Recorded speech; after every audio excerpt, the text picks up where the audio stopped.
3, 2, 1. Boom! And welcome today. Brought to you by Boss Shot Shells. Come out and see us at Delta this weekend. Got our 1,000th giveaway. Got to follow me at jstanfield68 at Instagram. Andy_Shaver. That's right? That's all it is, too. That's Big Honker Podcast and the Stanfield Hunting Outfitters. That's all you got to do. You'll be entered in and it's an amazing giveaway. So anyways, we'll be at Memphis doing that giveaway. But this weekend we'll be at Delta with Boss. Come by and see us and get loaded up for the season. Okay, Andy, today, the 23rd of July. Yep. Let's see here. Nebraska's serial killer claims her first victim today. Her first victim. Yep. I did not know that this ever went on. So this was all the way back in the 1920s. Her name was Della Sorensen. She kills the first of her 7 victims in rural Nebraska by poisoning her sister-in-law's infant daughter, Viola Cooper. Did not know that there was a Nebraska serial killer. Neither did I. Over the next 7 years, friends, relatives, and acquaintances of Sorensen died under mysterious circumstances before anyone finally realized that it had to be more than a coincidence. 2 years later, little Viola met her demise. 2 years after Viola met her demise, Wilhelmina Weldum, Sorensen's mother-in-law, was poisoned.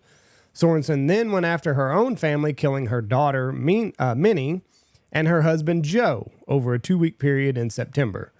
Waiting only 4 months before marrying again, poor bastard, Sorensen then settled in Dannebrog. You ever heard of it? Dannebrog, Nebraska? No, I've not heard of that. In August 1922, her former sister-in-law came to visit with another infant, 4-month-old Clifford. Just as she had done with Viola, Sorensen poisoned this child with a piece of candy. The unfortunate Mrs. Cooper, still oblivious to what was actually going on, came back again in October to visit with yet another child. This time, thankfully, Sorensen's poison did not work. Early in 1923, Sorensen killed her own daughter, Delia, on her first birthday. When Sorensen's friend brought an infant daughter for a visit a week later, the tiny infant was also poisoned. After an attempt on Sorensen's second husband did not work, he was poisoned, but it didn't work. Then authorities start thinking there might be something here. Finally, in 1925, Sorensen was arrested when she made an unsuccessful attempt at killing 2 children in the neighborhood with poisoned cookies. She confessed to the crime, saying, "I like to attend funerals. I'm happy when somebody is dying." Wow. Sentiment like this convinced doctors that Sorensen was schizophrenic and she was committed to a mental state asylum.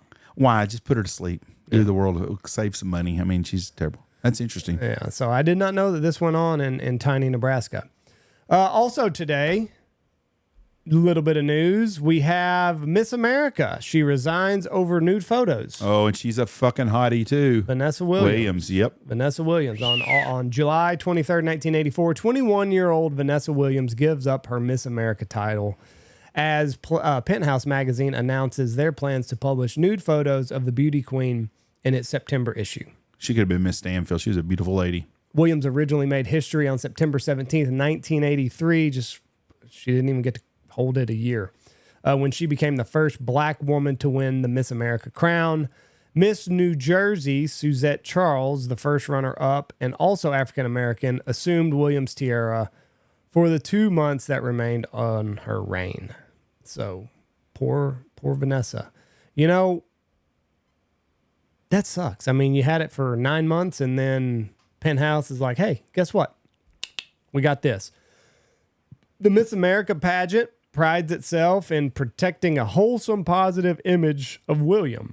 It began in 1921 in Atlantic City, New Jersey, as a stunt development by local businessmen to extend the summer tourist season.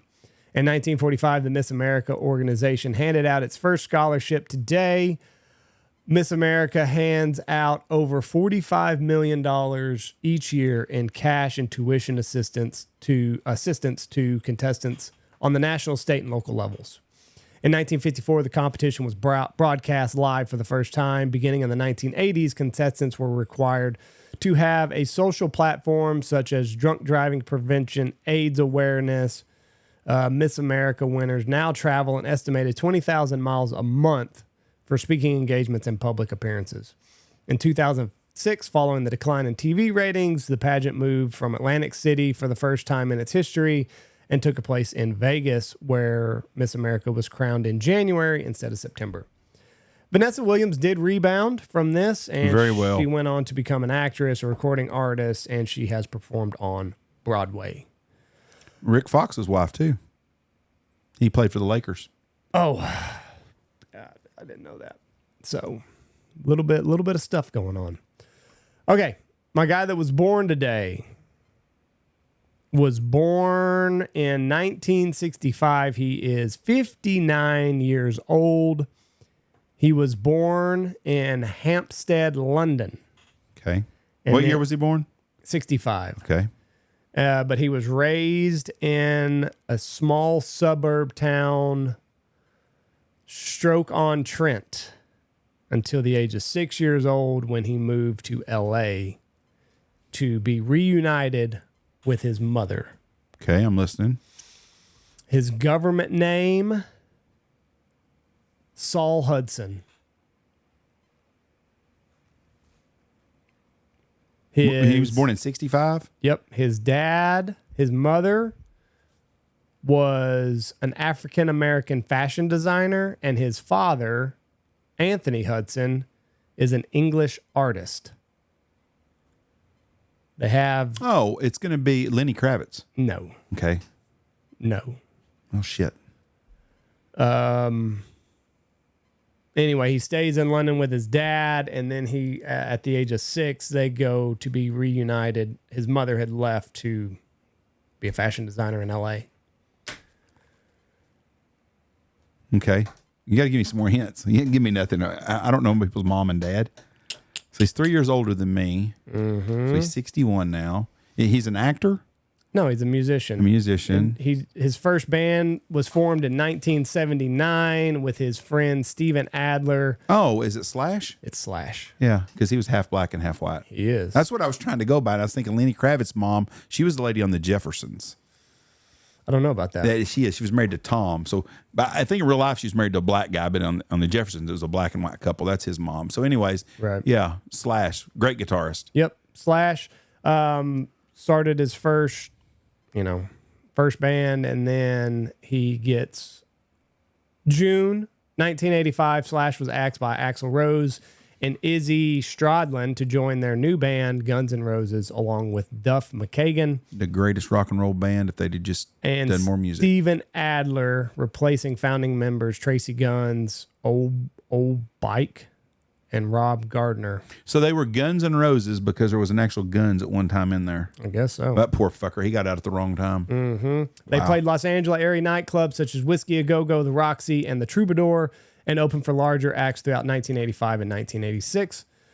Before one of the shows in 1985, Slash shoplifted a black felt top hat and a Native American style silver concho belt from 2 stores on Melrose Avenue in LA. And then that became his trademark. He said he felt really cool on stage wearing his iconic top hat. 1985 to 1986, the band wrote most of its classic material, including Welcome to the Jungle, Sweet Child of Mine, and Paradise City. As a result of their rowdy and rebellious behavior, Guns N' Roses quickly received the moniker Most Dangerous Band in the World, causing Slash to remark, for some strange reason, Guns N' Roses like the catalyst for controversy, even before we had any kind of record deal. And then they signed with Geffen Records in March of 86. And then in 1987, they released their debut album, Appetite for Destruction, and it has sold tens of millions of copies worldwide. In the summer of 1988, the band also achieved the only U.S. #1 hit, Sweet Child of Mine. That was the only one. Was there only #1? That was their only #1, Sweet Child of Mine. And that's not even their best song, but that's a damn good song. Yep. And then they have Use Your Illusions, which I think it's very good. And then we all know what happens. They implode. Slash starts a couple other bands. Slash's Snake Pit. Never heard of that. Velvet Revolver, I feel like I have heard. He was reunited with Duff McKagan and Matt Sorum. They start Velvet Revolver, and then in 2016, they light up Guns N' Roses again. And they were never the same as they were before. Probably not. Axl's can't sing like he used to. They were an amazing band. They were an amazing band. That they were the bad boys of the hair band guys, kind of. Yeah. But boy, they were. I think that goes to Motley Crue. I don't think Motley Crue was as bad as like Axl Rose in real life. All 130 pounds, heroin addicted little fucker starts running off. Somebody slapped the shit out of him. Mm-hmm. But boy, he could sing, and they were a great band. So, anyways, that's very good today. He has dual citizenship in the UK and United States. He says he does consider himself more British.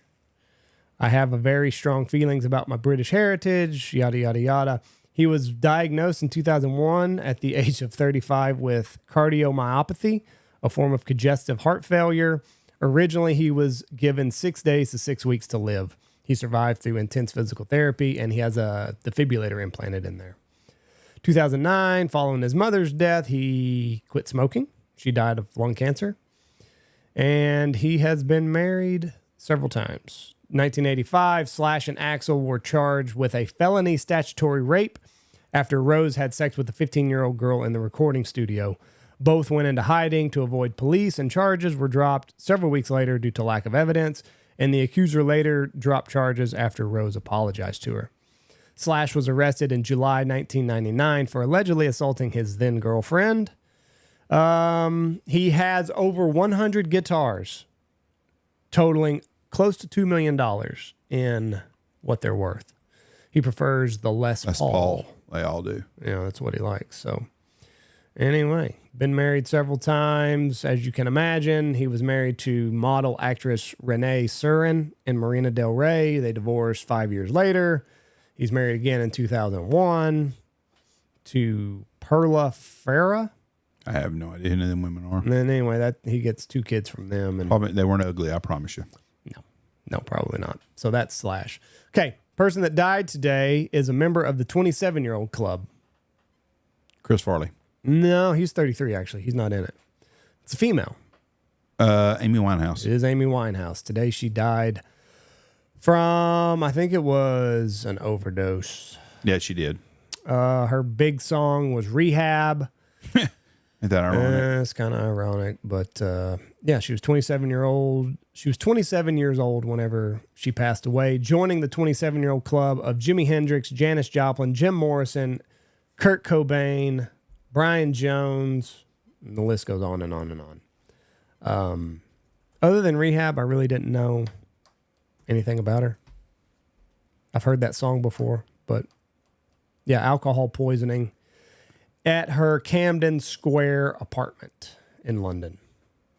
So I don't really have a whole lot to say about Amy Winehouse. Rehab's a good song. Other than that, I don't really know. That's when you can tell your days have got limited on stuff, because I'm that way sometimes. Like, well, I'll talk about this person because there's really nobody else of interest. I mean, she was famous and everything, yeah. But I mean, just she had that one song that kind of I ever listened to. Gotta get me go to rehab. So, Amy Winehouse. Slash was kind of where I was gonna make inroads today. Well, he was a cool dude. Yep. Or still is a cool dude, I'm sure. Yep. All right. Well, thank y'all for listening to us. Like I said, come by and see us at Delta this weekend in Oklahoma City. A lot of waterfowl stuff there, guys. Will be loaded. Then DU next week will be a massive show in Memphis. Will be amazing. Me and Andy will be doing live podcasts from DU in their studio there. We will be doing a lot. We're having a huge giveaway, the 1,000th episode giveaway.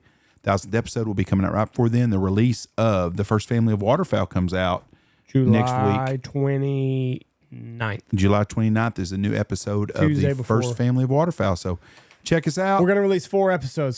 So tentative schedule is we're going to release the first 4 episodes on July 29th. And then 2 weeks later, we will release the last 4 episodes of the first family of waterfowl. It'll be on our YouTube channel. So go check it out there. All right. Thank y'all. God bless y'all. God bless everyone. Have a great day. And watch Peace. video. Bye.